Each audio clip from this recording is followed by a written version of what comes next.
Pulgadas, literalmente. Literalmente, pero bueno, queremos abordar otro tema. Desde el principio se lo adelantábamos y le decíamos que vamos a hablar de los padecimientos respiratorios que han incrementado, por cierto, en el país, según las autoridades de salud, que incluso mantienen la alerta amarilla en 38 municipios por el aumento de las neumonías. Hay un virus que, si bien no es nuevo, está teniendo mayor incidencia. Se llama el virus sincitial respiratorio. Conozcamos más en el siguiente reporte sobre este padecimiento. Con síntomas leves similares a los del resfriado. Es menos grave que el H3N2, esa tiene esa ventaja. Pero para los niños puede ser muy grave. Son más vulnerables los menores de 5 años de edad, especialmente los de 1 año. Se prolifera más durante el invierno en temporadas de lluvia. No induce inmunidad, es decir que las personas pueden volver a infectarse. No hay vacuna. No hay tratamiento. En el país se registran ya 157 casos. ¿Pero qué lo provoca? Es el microbio más común que causa infecciones en los pulmones, en las vías respiratorias, en los bebés y en los niños pequeños. El virus se disemina a través de diminutas gotas que van al aire cuando una persona enferma se suena la nariz, tose o estornuda. Lo puede contraer también si toca, besa o estrecha la mano de algún infectado. También si se toca la nariz, ojos o boca después de haber tocado algo contaminado como un juguete o un teléfono. El virus se disemina rápido en lugares con muchas personas y en las guarderías. Puede vivir media hora o más en las manos y hasta 5 horas en mostradores, mucho más tiempo en los pañuelos usados. Este es un informe de Crisia Recinos. Bueno, ahí teníamos el reporte de Crisia sobre este virus, el virus sincitial respiratorio. Datos importantes que usted debe conocer esta mañana, Silvia. Así es, pero para tener una opinión de un especialista nos estamos enlazando con el doctor Iván Solano Leiva, que es infectólogo y nos puede compartir más detalles para que lo entendamos y que también tomemos las medidas en casa o en nuestros trabajos para no contaminarnos. Doctor, buenos días. Muchas gracias por enlazarse con nosotros. No, muchas gracias a ustedes. Siempre un placer colaborar con RCN. Doctor, en las últimas semanas hemos escuchado del H3N2, del H1N1, ahora escuchamos de este virus sincitial respiratorio. ¿Cuáles son las diferencias? Digamos, ¿cuál es lo que hace a este virus un problema para la salud de todos los salvadoreños? Bueno, este tipo de virus, al igual que el virus de la influenza, constituye de más de los 100 virus que pueden llegar a causar gripes o resfriados comunes. Ahora, con respecto al virus sincitial respiratorio, los grupos, como bien lo decía en el reportaje, de mayor riesgo son los menores de 5 años y los adultos mayores. Son infecciones que se pueden repetir a lo largo de la vida y la gran mayoría de las veces este tipo de infecciones son resfriados comunes que no se complican.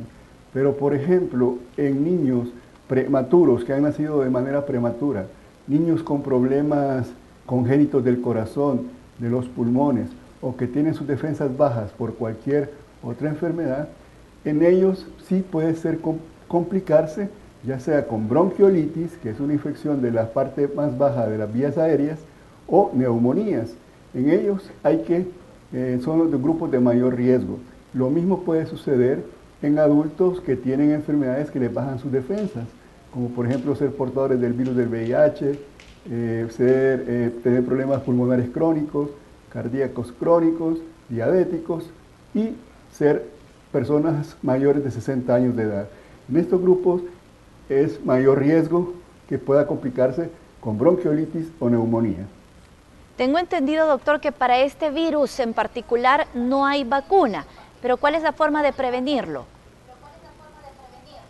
Básicamente no hay vacunas, solo hay un tipo de tratamiento que no se da a toda la población, sino que a los grupos de mayor riesgo, como lo dije al principio, las personas los niños prematuros, los niños con problemas congénitos del corazón o de los pulmones, que son anticuerpos monoclonales, un medicamento que se llama palivizumab, que se utiliza para prevenir episodios de infecciones por el virus sincitial respiratorio, por el alto riesgo que se compliquen. Pero, en general, si yo tengo la infección, en la mayoría de la población, el tratamiento, al igual que todas las infecciones virales de vías respiratorias superiores, es sintomático. Acetaminofén, muchos líquidos, para controlar el malestar general de la congestión nasal, etc., ¿no? Y la infección generalmente es leve y dura más o menos de 3 a 5 días, pero es altamente transmisible, ¿verdad? Entonces, en este sentido, las medidas de prevenir, si hay alguien enfermo con síntomas gripales, importante el lavado de manos, volvemos a insistir. Taparse la boca cuando uno tose o estornuda. Evitar lugares, si yo estoy enfermo, mejor no salir y evitar lugares públicos, porque donde hay mayor concentración de personas, como pueden ser centros comerciales, cines, la misma escuela, claro, ¿verdad?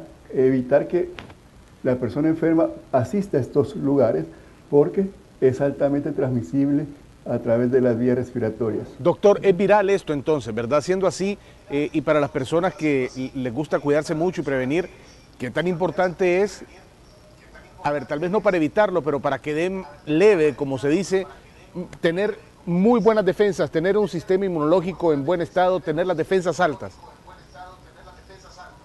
Exacto, y el tratamiento no es con antibióticos, eso es importante. Vuelvo a repetir, los antibióticos sirven para tratar infecciones bacterianas y este es un virus, de tal manera que la enfermedad va a pasar, ¿verdad? Y hay que darle medicamentos para paliar un poco los síntomas, pero la enfermedad al final de cuentas en la mayoría de los casos va a pasar sin mayores compromisos. Entonces, importante la consulta temprana con el médico para no automedicarnos y que sea el médico el que nos dé el diagnóstico y que nos dé el tratamiento adecuado. Empezar desde ya a levantar nuestras defensas, doctor, para que si nos llega a dar esto, nos dé menos. Perdón, si me repite la pregunta, Carlos. Con gusto, doctor. ¿Cómo podemos hacer para comenzar a levantar nuestras defensas para, si nos llega a dar esta enfermedad, que nos dé más leve? Pues en realidad aquí es estilos de vida saludables, tener una dieta saludable que incluya todos los elementos de los alimentos, pero no hay algo en especial, algún producto medicinal que sea recomendado para esto, ¿no? Sino que más bien tener una dieta saludable y diversa en la ingesta, ¿no?, de estos medicamentos.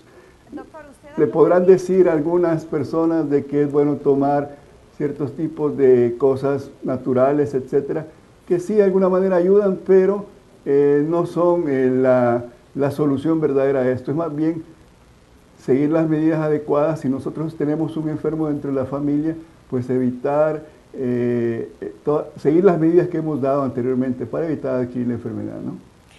Doctor, te saluda Lorena Mengíbar. Usted habló de un aspecto muy importante sobre cómo podemos evitar contagiar a las demás personas si es que nosotros poseemos el virus, pero ¿en qué fase o en qué estadio del virus nosotros podemos contagiarlo más? Es decir, ¿es en los primeros días donde nosotros estamos con los síntomas o todavía podemos contagiar a otras personas incluso cuando ya no estemos manifestando estos síntomas? ¿En qué etapa para poderlo tomar en cuenta y mantener estas medidas durante toda esta fase de la enfermedad?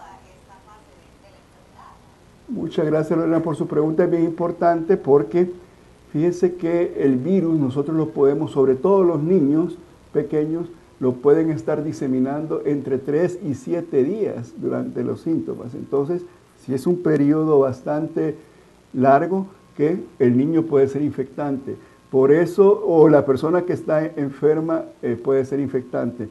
Por eso es importante que nos evitemos enviar a nuestros hijos, por ejemplo, si están con episodios gripales, a la escuela, al colegio, para evitar romper esa cadena de transmisión y que no se vaya a dar el contagio con otros compañeros de clase, por ejemplo. Eso es sumamente importante, de tal manera que nosotros a través de nuestras secreciones respiratorias, si no nos lavamos las manos y nos tocamos los ojos o damos la mano a otra persona, ahí podemos, a través de nuestras manos, podemos transmitir el virus. Y en conclusión o en resumen, podemos decir que es entre 3 y 7 días que nosotros estamos sembrando ese virus y que podemos contagiar a otras personas mientras estamos enfermos. Bueno, doctor, vamos a revisar algunos datos sobre esta enfermedad, datos importantes que consideramos debe conocer nuestra audiencia, y esto tiene que ver con la incidencia del virus en otros países. Por ejemplo, en Colombia, las autoridades han decretado alerta sanitaria por un rebrote explosivo del virus. Las consultas incrementaron en más de un 100%. Dicen que desde hace 4 años no veían un brote similar. En Chile, mientras tanto, desde el fin de semana hay un repunte en las consultas en las zonas costeras. Se contabilizan ya 20 niños que permanecen hospitalizados por complicaciones. 2 menores de edad están en cuidados intensivos. Los cambios en el clima, según las autoridades, han provocado que las consultas incrementen y se confirme la circulación del virus. Además, las gripes por H2N3 aumentaron en un 90%. Mientras tanto, en Costa Rica, hace una semana, una niña de 5 meses de edad logró vencer al virus luego de pasar casi un mes en la unidad de cuidados intensivos. Y en el viejo continente, en España, a inicio de este mes, las autoridades anunciaron que se estarán haciendo pruebas de un nuevo sistema de diagnóstico rápido. Pretenden un mejor control de este virus. Bueno, doctor, tal vez si para concluir la entrevista de esta mañana, si nos explica, ¿debemos consultar a un médico cuando consideramos que algún miembro de nuestra familia tiene digamos, los síntomas de este virus del que estamos hablando, o debemos darle el tratamiento como digamos, una gripe común en casa? Le pregunto esto porque la mayoría de ciudadanos tendemos a automedicarnos cuando sentimos que nos va a dar gripe o que tenemos algún síntoma. ¿Qué debemos hacer? Mire, nosotros recomendamos siempre la consulta temprana a un centro de salud. ¿Por qué? Porque los síntomas en general, como son calentura, secreción nasal, lo que decimos en términos médicos, rinorrea, una tos, un dolor de garganta, esos son inespecíficos para toda infección viral. O sea, no podemos decir que por síntomas especiales yo ya le puedo hacer el diagnóstico de que usted tiene una infección por el virus sincitial respiratorio. En general, lo que yo le puedo decir es que usted tiene un resfriado común, pero es importante, sobre todo en aquellos grupos que son de mayor riesgo, como lo dijimos, menores de 5 años, adultos mayores, que estemos más vigilantes y que llevemos a una consulta más temprana a un médico para que podamos estar atentos, que este médico esté atento a que esto no vaya a desencadenar en una bronquiolitis o una neumonía, que son la forma más severa de este tipo de infección viral y que a veces requiere hospitalización o incluso ingresos a unidades de cuidados intensivos, como usted lo mencionaron en los datos que nos estuvieron presentando, ¿no? Doctor, muchas gracias por atendernos en este enlace. Siempre es importante que nosotros pues llevemos también la postura de un profesional, de un experto en el tema, y muy importante que acatemos esas recomendaciones. Muchas gracias a ustedes por la invitación y siempre es un placer colaborar y tratar de educar a la población salvadoreña. Gracias. Buen día. Y vamos a continuar hablando de este tema. Vamos a reiterar cuáles son los síntomas para que usted preste mucha atención. Y es que pueden variar con la edad. En el caso de los adultos o niños mayores a los 5 años. Número 1. Los síntomas aparecen de 4 a 6 días después de tener contacto con el virus. Síntoma 2. Gripe. El número 3. Tos, donde se escucha un chillido. 4. Congestión nasal. Y el quinto, fiebre baja. Pero en el caso de los niños menores de 1 año, preste atención, los síntomas pueden ser graves y con más dificultades para respirar, ya que presentan, número 1, coloración cutánea azul debido a la falta de oxígeno. 2, dificultad para respirar.